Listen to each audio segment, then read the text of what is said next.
So here's what I'm doing today.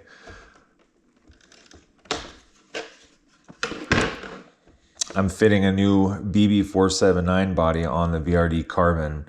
And I thought instead of doing a document style instructional thing, why not do a video where I can show you instead and kind of give you some pointers on what I've done to kind of reduce reprinting and breakage and stuff. So that's what this is.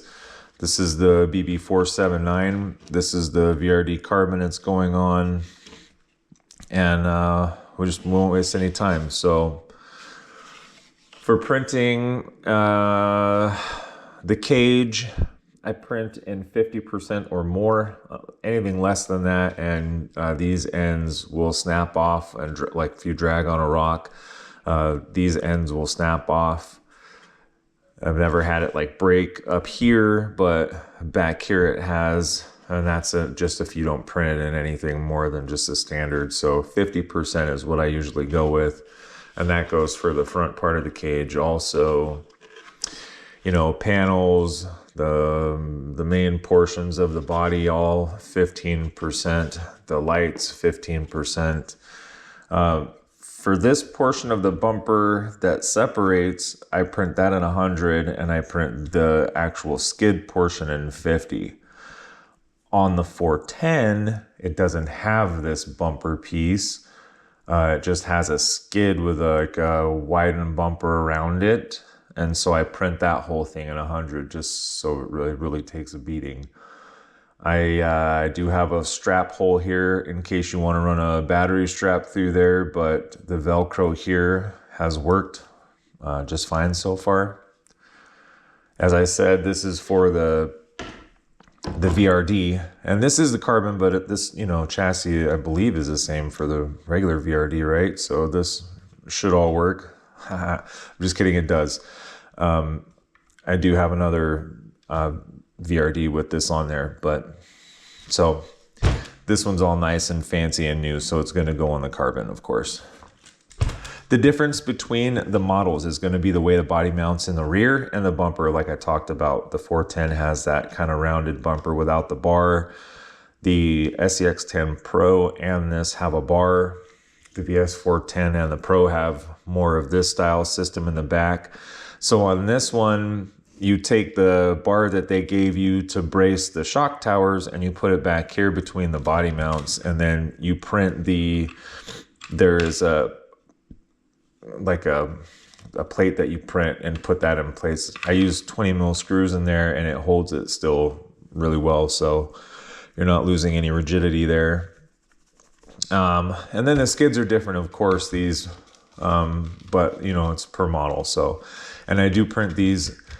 This is in 15 and it's working, but I think if I do it again, I'm going to print it in 50 just because it's a lot more. I'm afraid the rock is going to puncture this at 15. It's so thin. It's lighter, but so that's what we do there.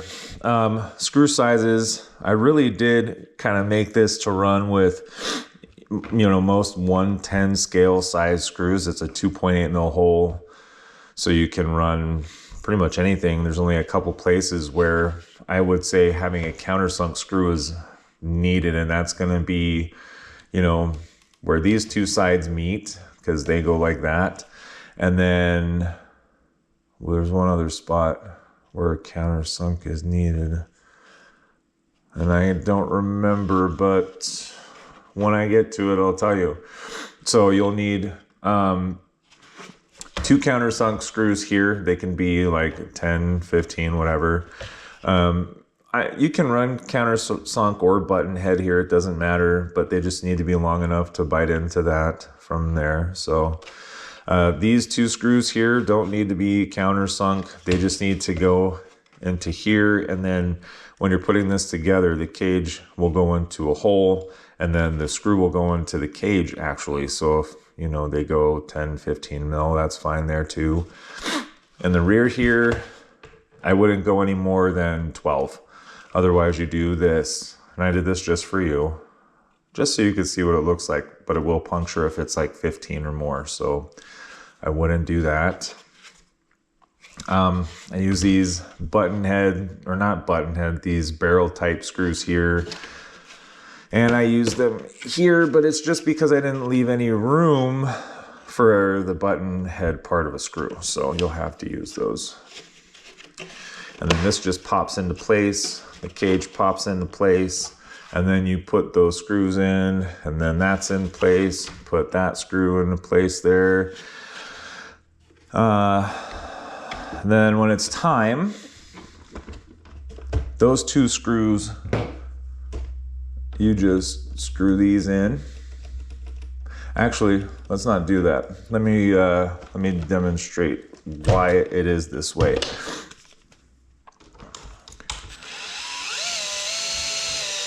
And we'll just do two of these. Well, I'm gonna do all of them. You have to watch. You're watching anyway, so. Actually, you feel like you're gonna break. And that's because you're not in the hole.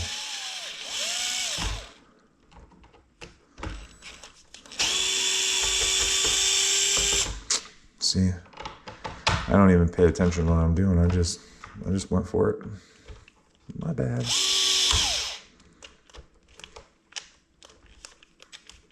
Oh, is this thing gonna fail on me now? No? Okay. I hear these DeWalts are notorious for failing. That part of the motor is actually what dies, the gyroscope feature. That's why I'm expecting this to die any moment, because you have to twist it. So why don't we just not do that? And that's even just as noisy.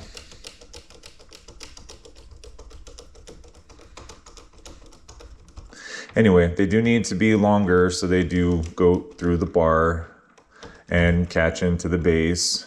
And then once that's done, the reason that happens, or the reason I did that, is so you can do this. You can take the hood off to put the battery, whatever, but if you needed to make any adjustments, you could do that. So, but we're not doing that. We're gonna mount the body because everything underneath is set. Now the body is mounted. Tabs go like that. Glue this piece in. You don't have to glue the other pieces in, they just pop in. Glue that piece in.